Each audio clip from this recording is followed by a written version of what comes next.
Shalom saudara yang diberkati Tuhan. Pada kesempatan ini saya akan membacakan bagian firman Tuhan untuk kita dari Yesaya pasal 55 ayat 8 dan 9. Demikian firman Tuhan. Sebab rancanganku bukanlah rancanganmu dan jalanmu bukanlah jalanku.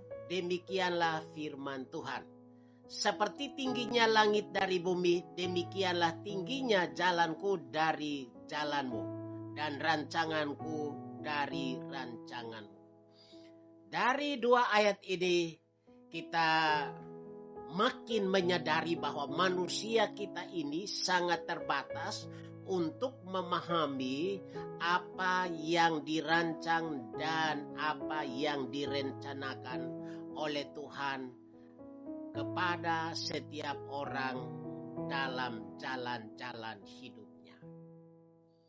Lalu bagaimana kita manusia yang terbatas ini harus memahami rancangan Tuhan, memahami jalan Tuhan, supaya kita dalam mengoperasikan hidup itu kita tidak salah.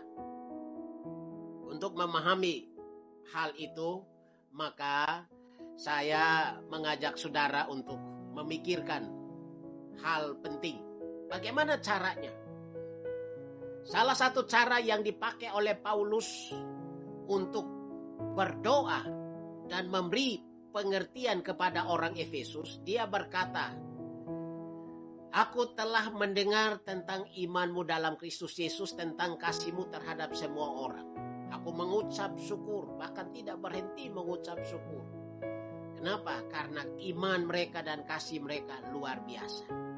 Tetapi ternyata beriman dan mengasihi tidak cukup untuk orang memahami rancangan dan rencana Tuhan, jalan Tuhan. Sehingga Paulus mengatakan bahwa aku meminta kepada Tuhan kita Yesus Kristus, Bapa yang mulia itu, supaya ia memberi kepadamu roh hikmat dan wahyu untuk mengenal Dia dengan benar.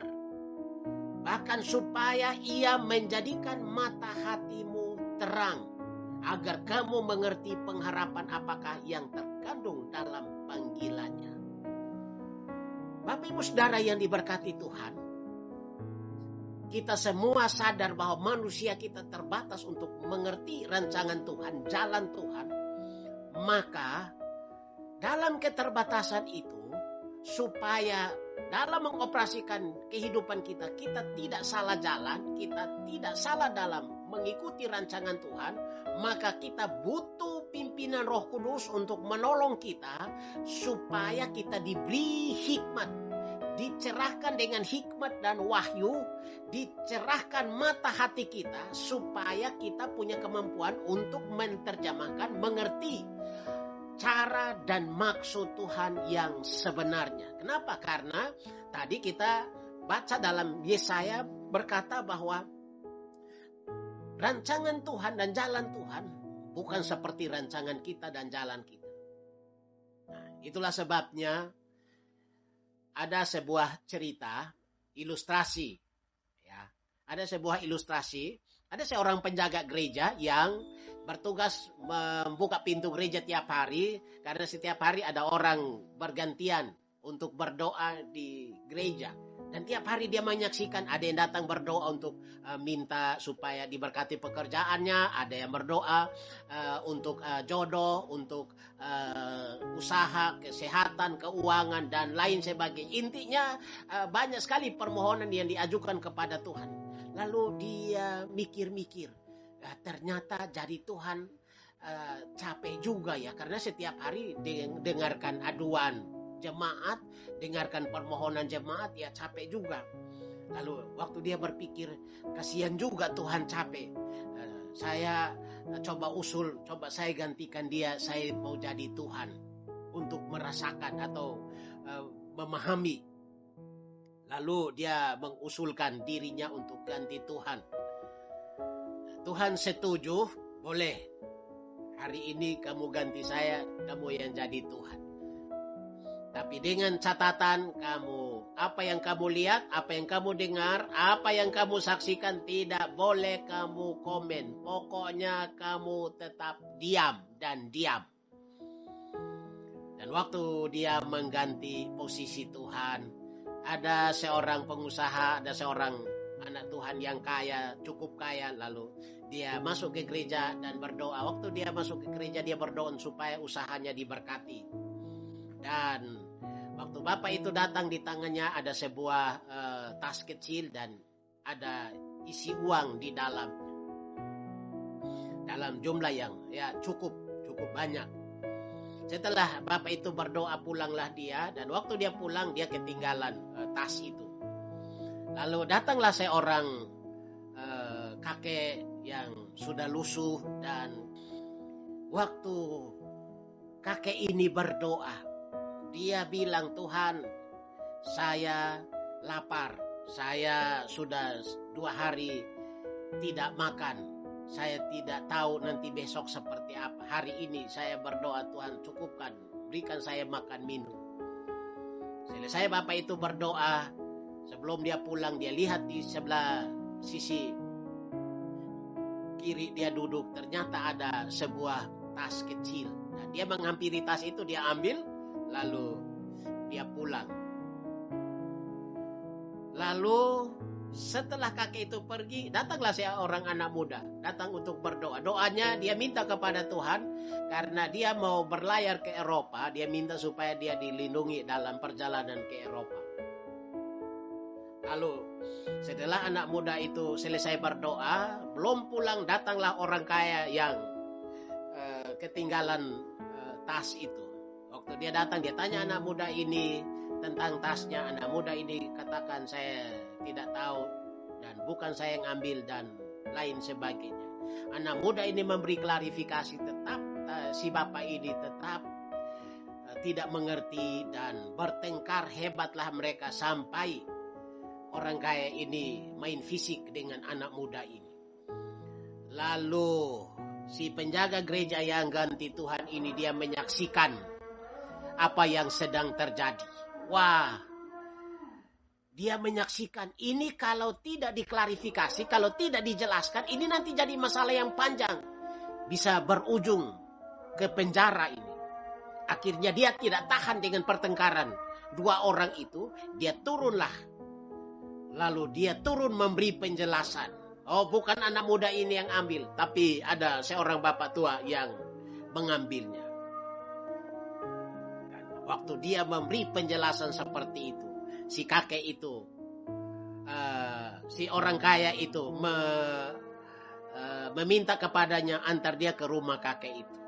Pergilah mereka dan selesai urusannya, lalu pulang. Waktu dia pulang, Tuhan yang sebenarnya nanya kepada dia, kenapa kamu turun?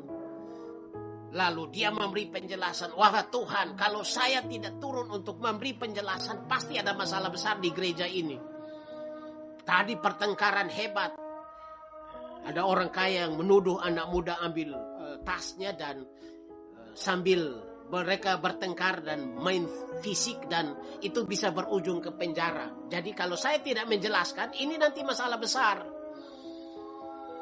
Lalu Tuhan bilang sama dia, kamu tahu apa? Kamu ngerti apa?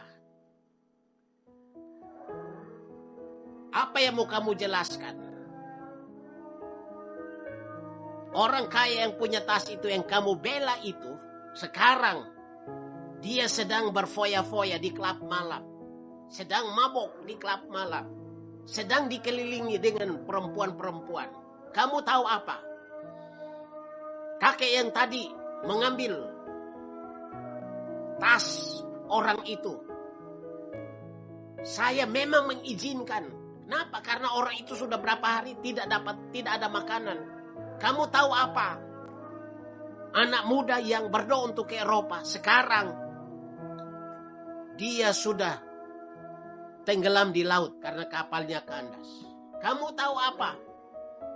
Lebih baik mereka bertengkar dan berujung di penjara daripada sekarang kamu lihat apa yang terjadi. Bapak Ibu Saudara yang diberkati Tuhan, dari ilustrasi ini marilah kita belajar makin kita sadari bahwa kenyataan hidup yang kita jalani dan cara-cara yang kita saksikan harus diakui bahwa itu cara-cara yang jikalau kita klarifikasikan, kita urus dengan cara kita, belum tentu mengakomodir maksud-maksud dan rancangan Tuhan. Oleh sebab itu, melalui cerita ini dan renungan pada hari ini, saya ingin menyampaikan kepada kita bahwa kita butuh pimpinan Roh Tuhan untuk memberi kita hikmat. Kita butuh pimpinan Roh Tuhan untuk memberi kita wahyu. Kita butuh Roh Tuhan untuk mencerahkan mata hati kita, supaya kita memahami Tuhan melampaui lebih dari yang sekedar kita lihat dan kita saksikan atau yang kita dengar. Jikalau tidak, maka kita hanya menjalani hidup sebatas yang kita suka, kita mau, kita dengar, dan yang kita lihat. Dan ingatlah bahwa Yesaya mengatakan cara kita dan jalan kita dan rancangan kita belum tentu adalah rancangan dan jalan Tuhan. Mari kita belajar untuk memahami kehendak Tuhan lebih lagi dari hari ini.